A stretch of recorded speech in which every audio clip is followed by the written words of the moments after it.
भागलपुर के जगदीशपुर सूचना प्रौद्योगिकी कार्यालय में निरीक्षण के लिए पहुंचे डीएम सुब्रत सेन। उन्होंने घंटों तक अलग अलग अभिलेख और पेंडिंग मामलों की बारीकी से जांच की। जांच में पाया गया कि बहुत से ऐसे मामले हैं जिसे अंचल स्तर पर बिना उचित कारण के पेंडिंग में डाल दिया गया है। अंचल कार्यालय में नगर क्षेत्र का इलाका भी आता है और इसका दायरा काफी बड़ा हो जाता है, जिस कारण मॉनिटेशन और अन्य कार्यों के लिए यहाँ लंबी लाइनें लगी रहती हैं। इस दौरान काम कराने को लेकर कर्मचारियों के द्वारा भ्रष्टाचार का भी खेल खेला जाता है। ऐसे में भेदभाव और बिना उचित कारण के मामलों को लटकाने के कारण अंचलाधिकारी और प्रधान लिपिक से स्पष्टीकरण पूछा गया है। जिलाधिकारी ने पूरी जानकारी दी।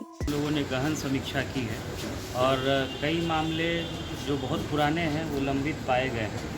तो इसमें एक कर्मचारी को हम लोगों ने आज निरीक्षण के क्रम में पाया कि उनके द्वारा गंभीर लापरवाही बरती गई है।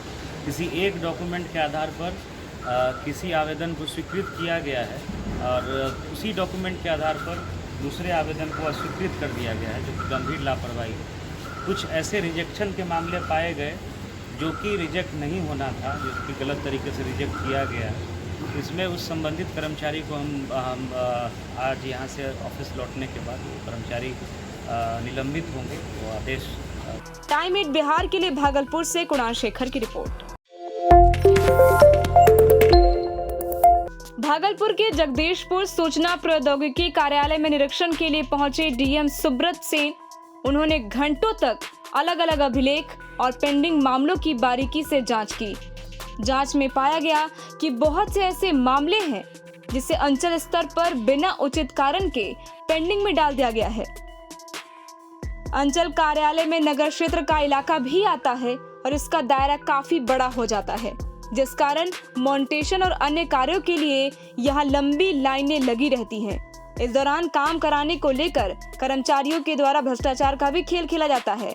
ऐसे में भेदभाव और बिना उचित कारण के मामलों को लटकाने के कारण अंचलाधिकारी और प्रधान लिपिक से स्पष्टीकरण पूछा गया है। जिलाधिकारी ने पूरी जानकारी दी। लोगों ने गहन समीक्षा की है और कई मामले जो बहुत पुराने हैं वो लंबित पाए गए हैं। तो इसमें एक कर्मचारी को हम लोगों ने आज निरीक्षण के क्रम में पाया कि उनके द्वारा गंभीर लापरवाही बरती गई है। किसी एक डॉक्यूमेंट के आधार पर किसी आवेदन को स्वीकृत किया गया है और उसी डॉक्यूमेंट के आधार पर दूसरे आवेदन को अस्वीकृत कर दिया गया है, जो कि गंभीर लापरवाही है। कुछ ऐसे रिजेक्शन के मामले पाए गए जो कि रिजेक्ट नहीं होना था, जो कि गलत तरीके से रिजेक्ट किया गया है। इसमें उस संबंधित कर्मचारी को हम आज यहाँ से ऑफिस लौटने के बाद वो कर्मचारी निलंबित होंगे। वो आदेश टाइम 8 बिहार के लिए भागलपुर से कुणाल शेखर की रिपोर्ट।